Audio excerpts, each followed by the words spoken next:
quick run through of Diamondback bikes. So I had a Diamondback Wildwood for about 10 years and it held up really good, but it just it had to retire, and I no longer had that bike.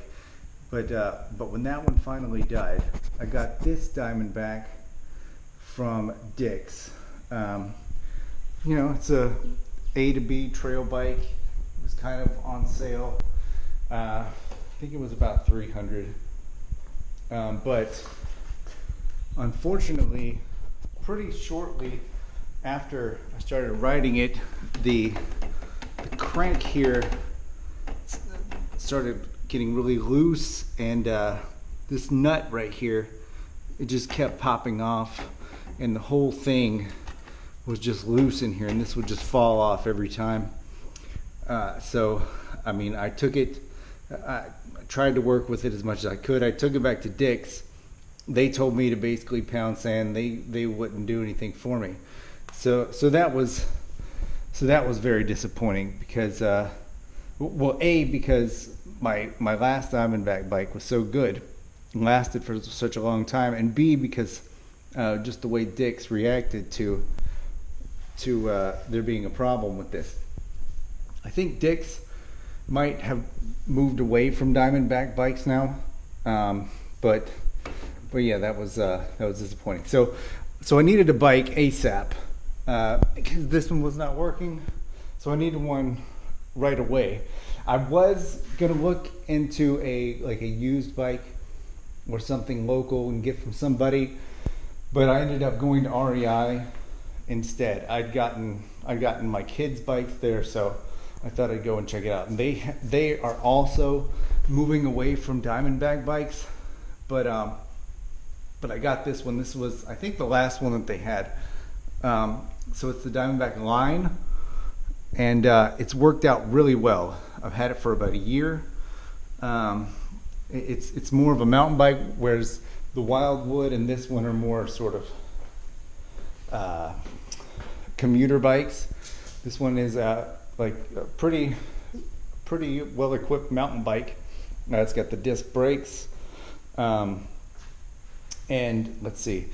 So while I was riding it, I guess because I was so used to the Wildwood and the other one, I had stripped the gears totally on them. So it had one gear basically. So with my Diamondback line here, I was using pretty much just the top gears for everything, climbs included and whatnot.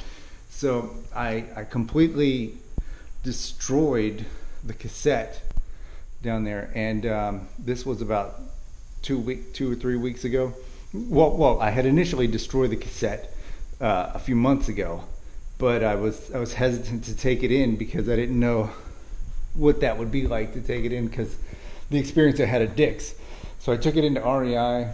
They took it into the shop and they repaired it fully free of charge, gave it a full tune-up. So they're really on top of it there. So really happy with this bike.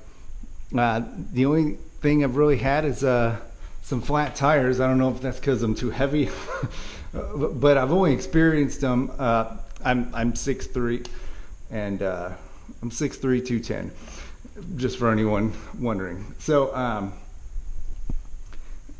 I've gotten a few rear back flats, pretty much all on the same trail, the tobacco trail. I don't know what's up with me in that trail, but this is a good bike. My kid's bike, he's got the Diamondback Octane. So he upgraded from his little Novara bike to this one. So he's been riding trails with me on this, and it's been holding up really well too. I think this is a good little bike for him to learn. And my daughter's got her little Diamondback Mini Impression that she got out of training wheels with and has been zooming around everywhere. So the Diamondback family line, I think, is a good setup of bikes. I think the big boxes like REI and Dick's are getting away. Well, I don't know. Do you call REI a big box? I'm not sure. But the larger chain stores are getting away from Diamondbacks, I think. But this is a really good bike. I'm really happy with it.